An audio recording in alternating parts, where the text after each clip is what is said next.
What is up, and welcome to SGPN's The Daily Dog. I'm your host, Britton Hess. I'm here with my favorite Underdog Fantasy Pick and Plays for Wednesday, January 29th, 2025. If you're new to Underdog Fantasy, sign up with promo code DAILYDOG. That's DAILYDOG at UnderdogFantasy.com or on the Underdog Fantasy app. That 50% deposit match bonus with promo code DAILYDOG is the best promo code you're going to get out there. And by the way, I don't give you enough credit. Go to SGPN store and use a 10% discount. Right now, we are having a discount at SGPN. If you want any SGPN gear, any DGens only gear, check out the Sports Gambling Podcast Network store. All right, we had a nice tennis play that came through. We entered it on Monday. It finally came through yesterday. It was a 5.87x. So, almost 5x return on your money right there. That was worth the wait, I should say. And then we also hit an NHL slip yesterday, plus 2.82x, a little small one. Nice to get a couple of wins on the board. Let's try to continue doing that today.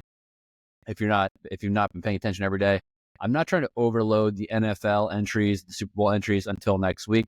I gave out one on Monday. I'm going to give out another one today. Then also got NBA, NHL, and a couple lotto long shot tickets as well that we are going to be looking at here. So the first Super Bowl entry I gave out was DeVonta Smith higher than half a rushing plus receiving touchdown, with Travis Kelce higher than 63.5 receiving yards. It was a 5.28x multiplier when I gave it. Now it's 4.8x because the touchdown market for Smith has been hit.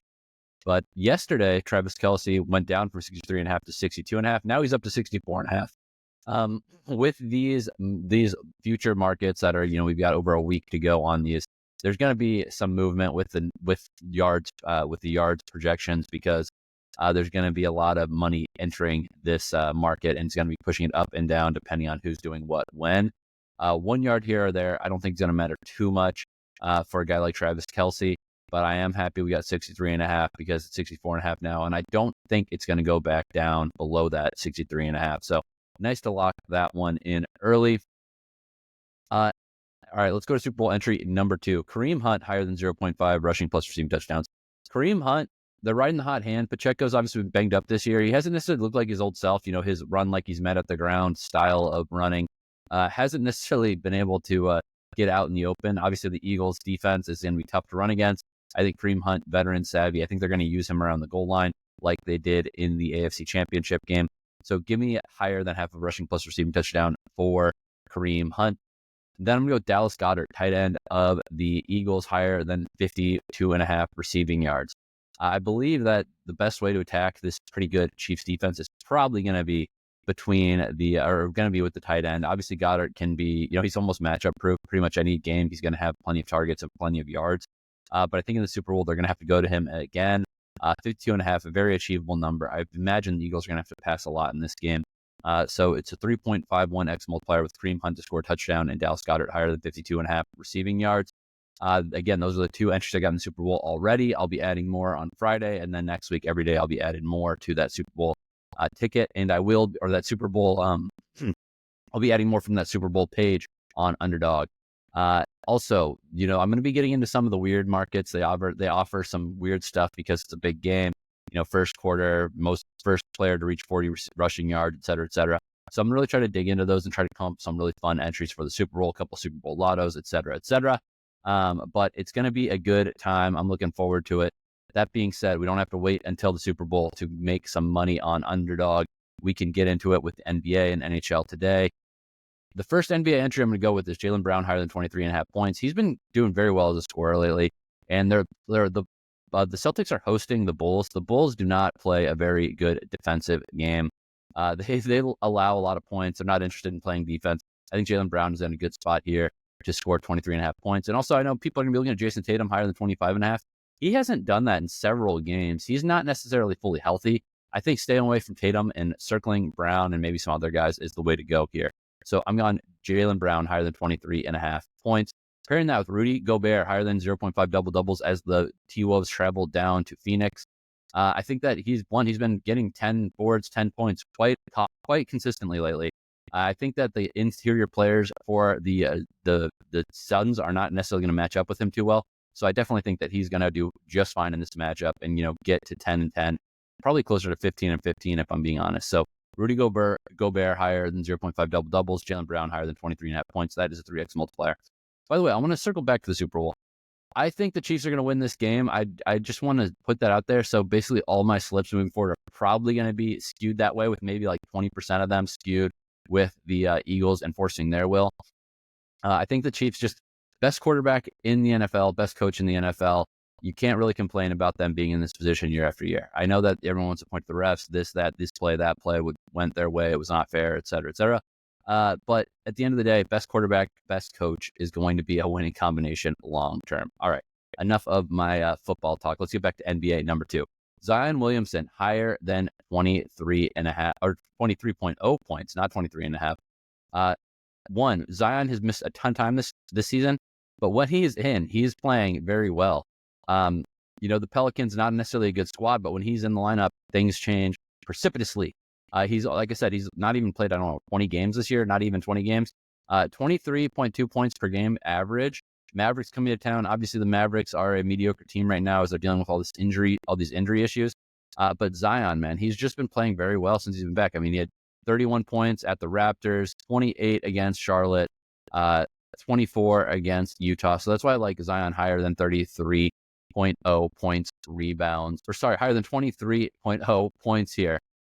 3 consecutive games of having higher than 23 points. And then again, it's just since he's been getting healthier and playing more, he's been playing better. So him healthy here is a good spot to target him, especially in a home game. Zion Williamson higher than 23 points. Pairing that with Nikola Jokic higher than 10.5 assists. I mean, what does this guy have to do? It's another situation where you've got to lay a hefty price for the triple-double, but you're getting an enhanced multiplier for 10.5 assists. Jokic has had 11 plus assists in, I want to say, 3 consecutive games. 3 consecutive games, and he's had 10 plus in 7 consecutive games. So it's like he's right around this number every time. I think that going into MSG, he's going to play well. I think that there's a lot of angles you can look at with our guy Nikola Jokic here. But I like his assists higher than 10.5 with Zion Williamson higher than 23 points. That's 3.12x multiplier. All right, NHL, Sam Reinhart higher than 0.5 goals. Sam Reinhart, obviously the leading goal man for the Panthers. I think the Panthers are going to beat the Kings in this game. If they win, obviously Reinhart has a good chance of scoring. The Kings just don't score enough goals to win these road games, in my opinion. Their offense has been very putrid lately. Their defense has been okay, but they have gotten blown out a couple times too. If there's going to be a blowout spot, I think it's going to be the Panthers at home here. So give me Reinhart higher than 0.5 goals. And spoiler alert, I'm going to be targeting more Panthers throughout the course of the show.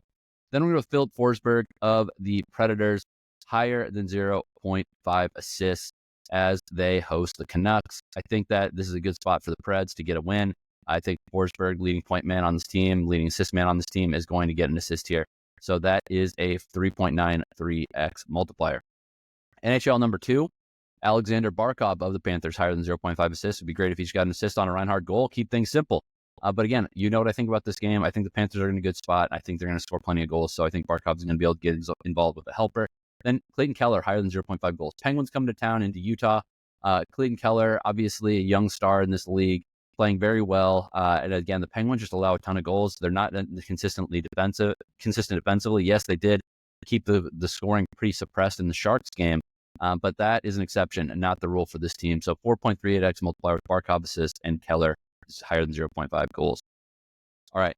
Lotto number 1. This is only 3 guys. We only need 3 things to happen here. Only 3 things to get a 22.55x multiplier or 11.27x if you're going to go flex, and then 3.35 if it goes 2 out of 3. We're going Roman Josi higher than 1.5 points. As I said, I like the Predators spot a lot tonight. Josi is a guy who can get involved in the goal by scoring and assists. He missed a lot of time with injuries, but good time to get back on track against Vancouver. Higher than 1.5 points for Roman Josi. Then we're going Nick Claxton higher than 0.5 double-doubles as the Nets go down to Charlotte. I mean, I know that like you can say the Nets are a bad team, but man, this Hornets team, big men have eaten against them quite often this season.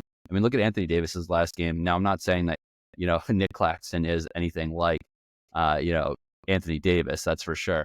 But he's gotten double-doubles, he's gotten doubles, I won't say frequently, but he's gotten for double-doubles against bad teams this year. So give me Nick Claxton higher than 0.5 double-doubles. There's a big multiplier versus a matchup that I think he should be able to exploit. Just needs to get enough minutes to get it done. Then Chris Paul higher than 9.5 points. His old team, back when he was in Lob City, the Clippers are coming to San Antonio. Good spot for Chris Paul to get that double-digit scoring mark.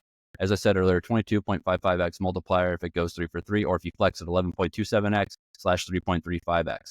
All right, lotto number 2, we got a lot of low-hanging fruit here. Sidney Crosby higher than half a point. Roman Josi higher than 0.5 points. Yes, I'm double dipping on Roman Josi. Jack Hughes higher than 0.5 points as the Devils host the Flyers. Matthew Tkachuk higher than 0.5 points. Yes, I'm back in that Panthers game against the Kings. Steph Curry higher than 4.5 3-pointers made. Kristaps Porzingis higher than 28.5 points, rebounds, and assists. D'Angelo Russell higher than 26.5 points, rebounds, assists. Yes, picking on those Hornets again. And Jordan Poole higher than 3.5 3-pointers made. This is a winnable game, rare winnable game for the Wizards. Poole's got to have a big one. If this goes 8 for 8, 25.26x multiplier. If it goes 7 for 8, 1.39x. If it goes 6 for 8, 0.59x. So you'll get some money back. All right, that's all I got for you today. Let's get some winners. Let's make some money.